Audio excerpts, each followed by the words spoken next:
என்கின்ற பொழுது கிடைக்கிறதா நமக்கு? ஏன் கிடைப்பதில்லை? எதற்கு கிடைக்க வேண்டும்? எப்படி அதை பெற்றுக்கொள்வது? இதோ இந்த சகோதரி உங்களுக்கு 5 விதிகளை சொல்லிவிட்டு போகிறேன். உங்கள் மன அறைகளில் கல்வெட்டா இந்த 5 விதிகளை எழுதி வைத்துக் கொள்ளுங்கள். நான் பல நேரங்களில் யோசிச்சு பார்ப்பேன். ஏதேனும் ஒரு சொல் வந்து சேர்ந்தா என்னை நானே அதை முழுமையாக என்னை நேர்படுத்திக் கொள்வதற்கு அது பயன்படுகிறதா என்று பார்ப்பேன். பயன்படுகிறது என்ற ரிசல்ட் கிடைச்ச உடனே சொல்ல ஆரம்பிப்பேன். ரிசல்ட் கிடைச்சிருச்சு, அதனால இந்த 5 விதிகளை சொல்றேன்.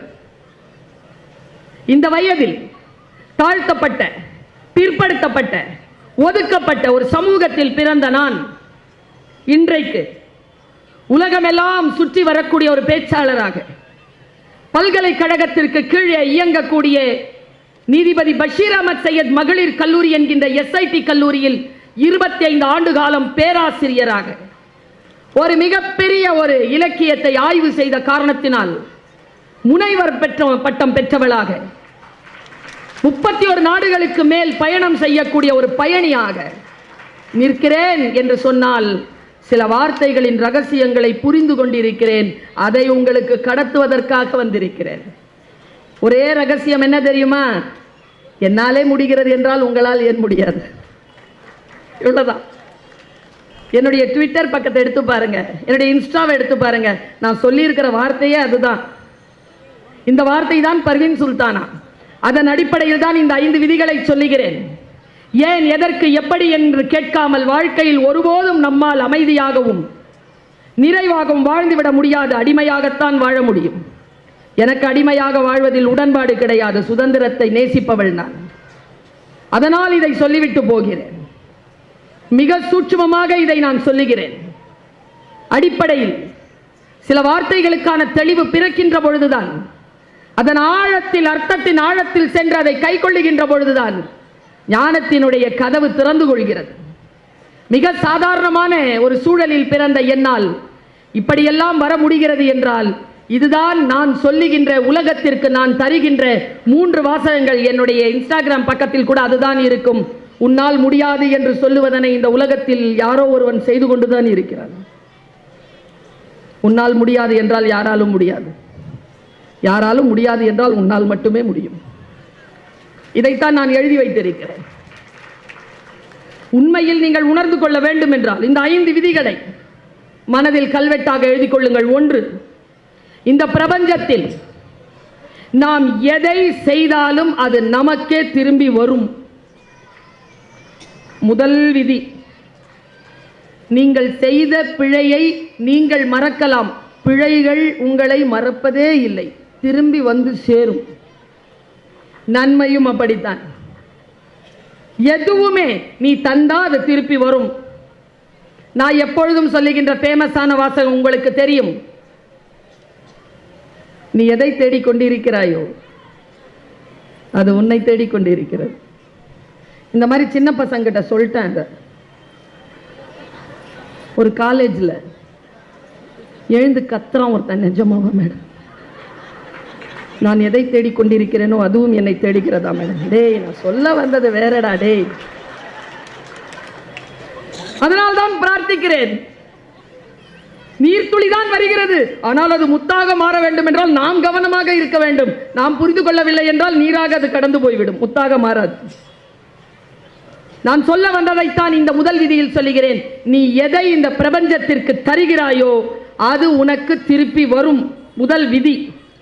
இரண்டாவது விதி, வாழ்வில் எதுவும் தானாக நடப்பதே இல்லை, எல்லாவற்றையும் நாம் தான் நடத்தி கொள்ள வேண்டும். முதல்ல இதை புரிஞ்சுக்கோங்க.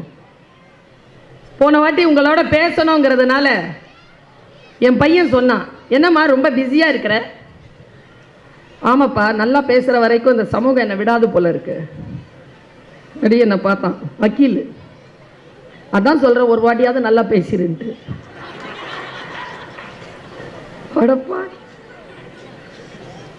பிள்ளைகள் அப்படித்தான் பேசுகிறார்கள். எதுவும் தானாக நடக்காது. குவாண்டம் தியரி படிச்சிட்டு இருந்தேன். முடிஞ்சா குவாண்டம் தியரியை போய் படிச்சு பாருங்க. உதாரணத்துக்கு சொல்றேன், பெரிய சுவர் இருக்கு, நினைச்சா அந்த சுவரில் இருந்து இந்த புறத்திலிருந்து அந்த புறம் நீங்க வந்துடலாம், சாத்தியம் இருக்கு. ஆனால் அந்த தற்செயல் எப்பொழுது நடக்கும் என்றால் நீங்கள் 10 லட்சம் முறையாவது முயற்சி செய்ய வேண்டும், ஏதேனும் ஒரு நேரத்தில் அது நிகழலாம். ஆனால் மீதி இருக்கக்கூடிய லட்சங்களில் நீங்கள் முயற்சி செய்கின்ற பொழுது மண்டை உடைந்து உயிர் போகும். தானாக உலகத்தில் தற்செயலாக எதுவுமே நடப்பதில்லை, நாம் தான் நடத்துகிறோம். தீதும் நன்றும் பிறர் தர வாரா, இரண்டாவது விதி. மூன்றாவது விதி, சிலவற்றை ஏற்றுக்கொண்டால் எல்லாம் மாறும். முக்கியமா பெண்கள், நான் இல்லைன்னா என் வீட்டில் எதுவுமே நடக்காது, சூப்பரா நடக்கும், சும்மா இரு. நான் இல்லைன்னா என் பிள்ளை சாப்பிடாது. தெருவில் ஏன் அவ்வளோ கடை இருக்குன்னு நினைக்கிறீங்க? ஏன் ஆம்பளை பசங்களா நின்று சாப்பிட்றாங்கன்னு நினைக்கிறீங்க? யோ துரும்பா போதே என் பிள்ளை. டீச்சராக நான் இருக்கிறேங்க, என்கிட்ட வந்து சொல்லுவாங்க, என் பிள்ளை பொய்யே சொல்லாது மேடம், நீங்கள் சும்மா சொல்லாதீங்க. யார் சொன்னது? சூப்பராக சொல்லும், சூப்பராக சொல்லும். இந்த 4 பேரோட சேர்ந்து தான் என் பிள்ளை கெட்டு போகுது. 4 பேருக்கு லீடரே அதுதான். தெரியாதா நமக்கு? சும்மா இருக்கணும், நம்ம எல்லாம் தெரிய வரும். ஒன்றை சொல்லுகிறேன், மூன்றாவது விதி, சிலவற்றை ஏற்றுக்கொண்டால் மட்டுமே தான் மாற்றம் நிகழும். நான் கொரோனாவிற்கு பிறகு என் பிரார்த்தனையை மாற்றி இருக்கிறேன். அதுக்கு முன்னால என் பிரார்த்தனை வேறு. இன்னைக்கு நான் மாற்றி இருக்கக்கூடிய பிரார்த்தனை என்ன தெரியுமா? இறைவா, எதை என்னால் மாற்றிவிட முடியாதோ அதை ஏற்றுக்கொள்ளக்கூடிய மனப்பக்குவத்தை எனக்கு தருவாயாக. எதை என்னால் மாற்றிவிட முடியுமோ அதை மாற்றுவதற்கான மன எழுச்சியையும் செயல் ஆக்கத்தையும் எனக்கு அருள்வாயாக. எதை என்னால் மாற்ற முடியும், எதை என்னால் மாற்ற முடியாது என்று பிரித்தறியக்கூடிய ஞானத்தை எனக்கு நல்குவாயாக. இவ்வளவுதான் என்னுடைய பிரார்த்தனையை இப்போல்லாம். நான்காவது விதி, நாம் மாறும் பொழுது நம்மை பின்பற்றி சில விஷயங்கள் மாறும். ஒருத்தர் யோகா பண்ணிக்கிட்டே இருந்தார். கேட்டாரா, நான் யோகா பண்றேனே, நான் சந்தோஷமா இருப்பேன். நான், நீ யோகா பண்ணா உன்னை சுத்தி இருக்கிறவங்க சந்தோஷமா இருப்பாங்கன்னு குரு சொன்னார். நாம் மாறும்போது சுற்றி இருக்கின்றவைகள் மாறும். நாம் அமைதியாகின்ற பொழுது சுற்றி இருக்கின்றவர்கள் அமைதியாவார்கள். நான் என் கிளாஸ் நடத்திட்டு இருக்கும் போது கேட்டேன் என் பிள்ளைகிட்ட, குறிஞ்சி நடத்துறேன், குறிஞ்சி நிலம், குறிஞ்சி திணை. அதுக்கு நான் இப்படி கேட்டிருக்க கூடாது, 17 வயசு பொண்ணுகிட்ட கேட்டுட்டேன். கல்யாணம் ஆன உடனே எங்கம்மா போவேன்னு, மலையும் மலை சார்ந்த இடம்னு சொல்றதுக்கு சொன்னா, அது எழுந்துச்சு தனி கொடுத்தணும் மேடம், சத்தியமா சொன்னான். நான் ஒத்த பிள்ளைய வச்சிருக்கிறேன், திடீர்னு ஆயிடுச்சு எனக்கு. உட்காரு, மலைக்கு ஏன் தெரியுமா போறோம்? ஏன் போறோம்னா, மலை அமைதியாக இருக்கிறது, மலை குளிர்ச்சியாக இருக்கிறது. அமைதியாகவும் சுத்தமாகவும் குளிர்ச்சியாகவும் நாம் இருந்தால் நம்மை தேடியும் ஜனங்கள் வரும். இவ்வளவுதான் ரகசியம். உறவுகள் வரும், விஷயங்கள் வரும். நல்லா பார்த்துக்கோங்க, தெளிந்த நீரில் தான் முகம் தெரியும், கொதிக்கின்ற நீரில் முகம் தெரியாது. தெளிந்த நீராக இருங்கள், குளிர்ந்த நீராக இருங்கள். கொதிக்கின்ற நீராக இருந்தால் யாரும் எங்கேயும் யாரை எந்த நேரத்திலும் உங்களோட பேச மாட்டாங்க. தெளிந்த மனதோடு இருப்பது. நீங்கள் மாறினால் உங்களை சுற்றி மற்ற விஷயங்கள் எல்லாம் மாறும். நான்காவது விதி. ஐந்தாவது விதி ரொம்ப முக்கியம். நேற்று, இன்று, நாளை மூன்றும் ஒன்றுக்கொன்று தொடர்புடையது. நேற்று வேற, இன்னைக்கு வேற, நாளைக்கு வேற கிடையாது. எல்லாம் நாளைக்கு பார்த்துக்கலாங்கிற மாதிரி. எல்லாம் நாளைக்கு பார்த்துக்கலாம்னா எல்லாம் மேலே இருக்கிறவங்க பார்த்துக்குவாங்க, கிடையாது. நேற்று, இன்று, நாளை என்கின்ற மூன்றும் ஒன்றோடு ஒன்று தொடர்புடையது என்பதனை மட்டும் நீங்கள் புரிந்து கொள்ளுங்கள். நான் ரொம்ப அடிப்படையில் சில கடுமையான வார்த்தைகளை கூட உங்களுக்கு பிடித்தது போல் சொல்லிவிடுகிறேன். ஆனால் அது தேவைப்படுகிறது, மருந்து போல. நான் ரொம்ப மருந்து போல சில வார்த்தைகளை சொல்றேன்.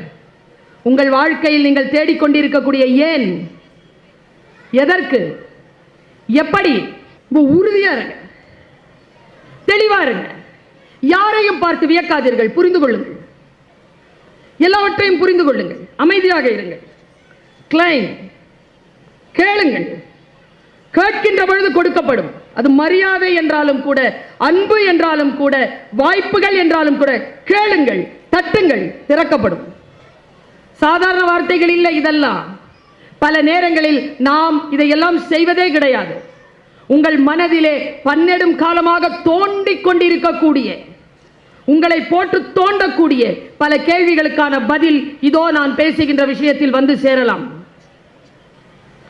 நீங்கள் சரியானவர்களாக இருக்கின்ற பொழுது, நீங்கள் அறம் சார்ந்தவர்களாக இருக்கின்ற பொழுது எதையும் நிரூபிக்க வேண்டிய அவசியம் இல்லை. மிக ஆழமான அமைதியுடன் இருங்கள், சூழலை சந்தியுங்கள். உங்களுடைய ஆழமான அமைதி அறம் சார்ந்துதான் நீங்கள் இருக்கிறீர்கள் என்று உறுதியான அந்த வினாடியில் சகலமும் உங்களை தேடி வந்து சேரும். இது மிகப்பெரிய விதி. நான் சொல்லுகிறேன், போராட வேண்டிய அவசியமே கிடையாது. எப்போ? நீங்கள் அறம் சார்ந்து இருக்கின்ற பொழுது. யாருக்காகவும், முக்கியமா பெண்களுக்கு சொல்றேன், யாருக்காகவும் அழாதீங்க.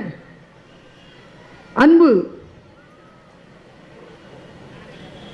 உங்களை அன்பு செய்கின்றவர்கள் உங்களை அழவிட மாட்டார்கள்.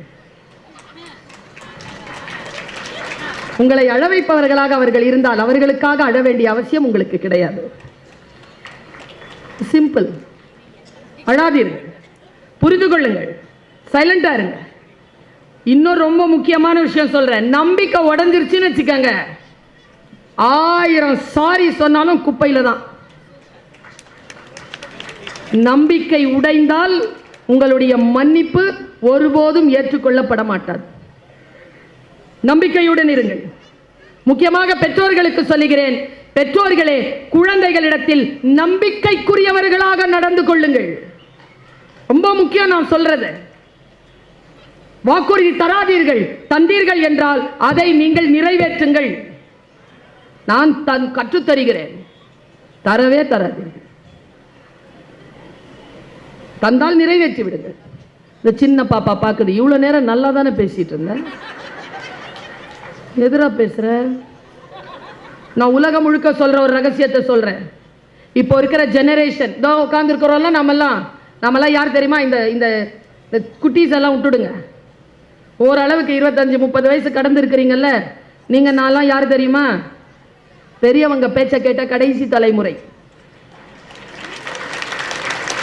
இந்த சிண்டு வாண்டு நண்டு பேச்சு கேட்க தொடங்கி இருக்கக்கூடிய முதல் தலைமுறை. இதுங்க பேச்ச கேட்கிறோம் நாம. இப்போ சொல்றாங்க ஜெட் ஜெனரேஷன் ஒரே தொல்லை. 2010 வந்துருச்சு ஜெனரேஷன் ஆல்பா. தான் ஒரு 1.5 மாசத்துக்கு முன்னால பிறந்ததெல்லாம் ஜெனரேஷன் பீட்டா. ரொம்ப பயமா இருக்குங்க. ஒரு ஆசிரியையாக நான் சொல்லுகிறேன், ஒரு கல்வியாளராக நான் சொல்லுகிறேன், எது புத்திசாலித்தனம் என்றால் எல்லோரும் பதில் சொல்வதுதான் என்று நினைக்கிறோம். கிடையாது. பதில் சொல்வது அல்ல புத்திசாலித்தனம், கேள்வி கேட்பதுதான் புத்திசாலித்தனம். ஒரு ஆப்பிள் பழம் விழுந்தது, ஏன் விழுந்தது என்று ஒருவன் கேட்டான். அவன் கண்டுபிடித்தான், புவியீர்ப்பு விசையைத்தான். ஏன் என்கின்ற கேள்விக்குள் 1000 ஞான அடையாளங்கள் மறைந்து கிடக்கின்றன. நாம் எல்லோரும் எதையோ தேடிக்கொண்டிருக்கிறோம். எதை தேடுகிறோம் என்று நான் யோசித்து பார்க்கிறேன். நான் ஒரு நாட்டுக்கு போயிருந்தேன், வெளிநாடு. 3 நாள் விழா. அந்த 3 நாள் விழாவில் ஒரு வீட்டில் நான் தங்கி இருந்தேன். இப்போ நான் ஒரு வேலைக்காக ஒரு இடத்திற்கு போகிறேன். அந்த வேலை என் வாழ்க்கையில் மிக முக்கியமானது. ஆனால் இறை ஆசீர்வாதமும் பெரியவர்களுடைய அருளும் இருந்தால், குருமார்களின் மிகப்பெரிய வழிகாட்டுதல் இருந்தால், தேடி போன விஷயத்தை காட்டிலும் சிறப்பானதாக கைக்குள் அகப்பட்டு விடக்கூடும். அதனால் கவனத்தோடு நாம் பயணத்தை மேற்கொள்ள வேண்டும். கவனத்தோடு ஒரு இடத்தில் நாம் கூடியிருக்க வேண்டும். நான் அந்த வீட்டில் ரொம்ப கவனமாக தான் இருந்தேன். அந்த வீட்டில் ஒரு 6 மாத குழந்தை, ரொம்ப அழகான குழந்தை. குழந்தைனால அழகுதானே, ரொம்ப அழகா இருந்தது. அது என்னை பார்த்த உடனே என் மடியில் தவி கொண்டது. ஆனா என்ன ஒரே ஒரு பிரச்சனைனா, சாப்பிடாது. அவங்க அம்மாவுக்கு அவ்வளோ போக்கு காட்டும். அது 6 மாசம்தான். போக்கு காட்டிக்கிட்டே இருக்கும்பொழுது சாப்பிடவே இல்லை. அவங்க அம்மா ரொம்ப டயர்ட் ஆயிட்டு ஒரு வேலை செஞ்சாங்க. என்ன செஞ்சாங்கன்னா, அவங்க அம்மம்மா பாட்டியா, ஏய் ஆர்த்தி, ஏதாவது பாடு, பிள்ளைக்கு அது அது சாப்பாடு சாப்பிட்டுடும், ஏதாவது பாடுன்னாங்க. எனக்கு தெரியாது, அது சொன்ன பேச்சு கேட்ட உடனே அந்த அம்மா பாடும்னு பாடிட்டா. ஒரு 25 வயசு இருக்கும். அவ பாடிட்டா. பாடின உடனேங்க அந்த பாட்டு கேட்ட உடனே அந்த குழந்தை கல கல கல கல கல கலன்னு சிரிச்சு அந்த அம்மா பிசைஞ்சு வச்சிருந்த அந்த சக்கரவள்ளி கிழங்கு அதை சாப்பிட்டுருச்சிங்க. 3 நாளும் சாப்பாடு இருக்குதோ இல்லையோ, இந்த பாட்டு பாடினாதான் அது சிரிக்கவே செஞ்சுது. தாயினுடைய குரலுக்கு அவ்வளவு வலிமையா அப்படின்னு யோசிச்சு பார்த்துட்டு இருந்தா, அது என்ன பாட்டுக்கு சிரிச்சது தெரியுமா? 3 நாளா ஒரு 100 வாட்டியாவது அந்த பாட்டு நான் கேட்டிருப்பேன். எனக்கு அது மனப்பாடம் ஆயிடுச்சு. அந்த பாட்டு, அந்த குழந்தை கிட்ட அவங்க அம்மா பாடின பாட்டு அதுதான். காத்து மேல, காத்து கீழே, காத்து லைட்ல, காத்து லெஃப்ட்ல, காத்து மேல காத்தடிக்குது, காத்து கொஞ்சம் நாத்தடிக்குதுன்னு அந்த குழந்தை சிரிக்குது. நான் 3 நாள் கழிச்சு அந்த பெண்ணிடத்தில் சொன்னேன், ஆர்த்தி, உன் குழந்தை வளர வளர இப்படியான பாடல்களை தான் கேட்கும். ஏனென்றால் அந்த ரசனையை நீ விதைத்து விட்டாய். இதற்கு பிறகு என் பிள்ளை என் பேச்சை கேட்கறது இல்லை, குத்துப்பாட்டு தான் கேட்குது, ஐட்டம் சாங்ஸ் தான் கேட்குதுன்னு நீ குறை சொல்லக்கூடாது. குழந்தை கேட்டுச்சா? அந்த பாட்டை தான் பாடணும்னு பாடினது நீ, குழந்தை பற்றி கொண்டது. இன்றைய இளைஞர்களை அவ்வளவு குறை சொல்லுகிறோமே நாம். அந்த ரசனையை அவர்களுக்கு கொடுத்தது யார்? நல்ல ரசனையை கொடுக்க தவறிய ஒரு தலைமுறையைத்தான் நான் குற்றம் சொல்லுவேனே தவிர இந்த இளைஞர்களின் மீது எனக்கு எப்பொழுதும் எந்த கோபமும் இருந்ததே இல்லை, இனிமேலும் இருக்காது. நல்ல வார்த்தைகளை சொல்லி தந்தால், அந்த வார்த்தைகளை அவர்கள் கேட்டு பழகினால், இன்றைக்கு நாம் காணக்கூடிய இந்த இளைய சமுதாயம் இன்னுமாய் சிறப்பான ரசனையை நோக்கி செல்லக்கூடும். எங்கே தவறு செய்கிறோம் நாம்? என்னுடைய வீட்டில் என்னுடைய அப்பா தான் பாடுவார் தாலாட்டு. எங்க அம்மாவுக்கு பாட தெரியாது என்ன மாதிரி. எங்க அப்பா ரொம்ப நல்லா பாடுவாருங்க. எனக்கு பர்வீன் சுல்தானான்னு அப்படிதான் பேர் வச்சார். பேகம் பர்வீன் சுல்தானா இந்திய நாட்டின் பத்மபூஷன் விருது பெற்ற மிகப்பெரிய பாடகி. நான் பேச ஆரம்பிச்சிட்டேன். அப்பா கவிஞர். நான் 2 வயதிலிருந்து 15 வயது வருகின்ற வரைக்கும் என்னுடைய தகப்பனார் எனக்காக தாலாட்டு பாடி இருக்கிறார். நம்புவீர்களா நீங்க? அப்பா பாடுவாருங்க. பாடினா நான் தூங்குவேன். நான் இன்னைக்கு யோசிச்சு பார்க்கிறேன், 45 வயது கடந்ததற்கு பிறகு நான் யோசிச்சு பார்க்கிறேன், என்னுடைய மொழி அறிவு வளர்வதற்கு முன் என்னுடைய தகப்பனார் எனக்கு சொன்ன அந்த பாடல் பல ஆண்டுகள் கழித்து எனக்கு புரிய தொடங்குகின்ற பொழுது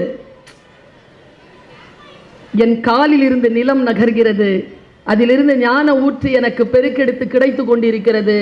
நான் இப்படி சொல்லுகிறேன் பெற்றோர்களே, என் தகப்பனார் என்ன எனக்கு சொன்னார் என்பதனை சொல்லுவதற்கு முன் ஒரு மிகப்பெரிய ரகசியத்தை சொல்லுகிறேன்.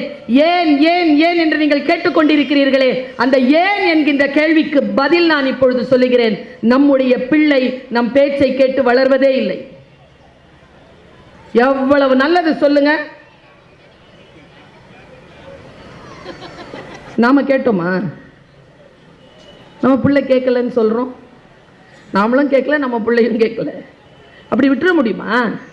உங்கள் குழந்தை நீங்கள் பாடம் நடத்துகின்ற பொழுது, நீங்கள் அறம் சொல்லுகின்ற பொழுது, நீங்கள் ஒழுக்கத்தை அவர்களுக்கு சொல்லித் தருகின்ற பொழுது, உங்களுக்கு முன்னால் அவர்கள் அதை நிகழ்த்தி காட்டாமல் இருக்கலாம். ஆனால் அனுபவத்தில் நான் சொல்லுகிறேன், எப்பொழுதோ தாயோ தந்தையோ ஆசிரியரோ பேச்சாளரோ சொன்ன சொல் அந்த குழந்தை அப்பொழுது அது முன்னால் இருக்கின்றவர்களுக்கு பதில் சொல்லாது. அதனுடைய வாழ்க்கையில் சில சவால்களை அது சந்திக்கின்ற பொழுது அந்த சவால்களை எதிர்கொள்வதற்காக நாம் சொல்லிக் கொடுத்த அறம் அதற்கு துணை நிற்கும் என்பதற்காக சொல்லுகிறேன். நல்ல வார்த்தைகளை சொல்லிக்கொண்டே இருங்கள். கேட்குதோ இல்லையோ சொல்லிக்கிட்டே இருங்க. என்னுடைய தகப்பனார் என்னிடத்தில் பாடிய அந்த பாட்டுக்கான அர்த்தம், முதல்ல அந்த பாட்டு நான் உருது பேசுவேன் வீட்டில். எங்கள் வீட்டில் எங்கள் அம்மா தான் என்கிட்ட தமிழ் பேசுவாங்க. அப்பாவுக்கு தமிழ் பேச வராது, அவ்வளோ சிறப்பாக வராது, உருது தான் பேசுவார். எங்கள் அப்பா என்கிட்ட அந்த சின்ன வயசில் பாடின பாட்டு இந்த அளவில் கூட, இந்த வயதில் கூட எனக்கு ரீங்காரம் விட்டுக்கிட்டே இருக்கு. ஒருவேளை ஆர்த்தியின் குழந்தைக்கு என் வயதில் வருகின்ற பொழுது ரீங்காரம் விடும் போலும். அதுக்கு ரீங்காரம் விடுவதை விட இந்த ரீங்காரம் சிறப்பானது என்பதற்காக பெற்றோர்களுக்கு நான் இந்த வார்த்தையை சொல்லிவிட்டு போகிறேன். எங்க அப்பா என்கிட்ட சொன்ன அந்த பாட்டு என்ன தெரியுமா? எனக்கு பாட்டு வராது சரியா, தொண்டை கட்டியும் இருக்கு. என்ன ஆசிரியருக்கும் அம்மாவுக்கும் குரல் வளமா முக்கியம்?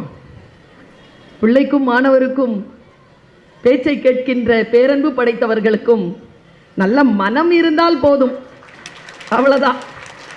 நீங்க தான் சூப்பர் சிங்கர்ஸ் எல்லாம் கேட்டுக்கிட்டு இருக்கிறீங்களே, இதற்கு நான் பாடி நீங்க கேட்டதில்லைல்ல? ஏன் கேட்டதில்லை? हेलो ताल मिले नदी के जल में, உருது பாட்டு. தூங்கிடுவேன் நான். அப்பா பாட ஆரம்பிக்கும் போதே தூங்கிடுவேன்.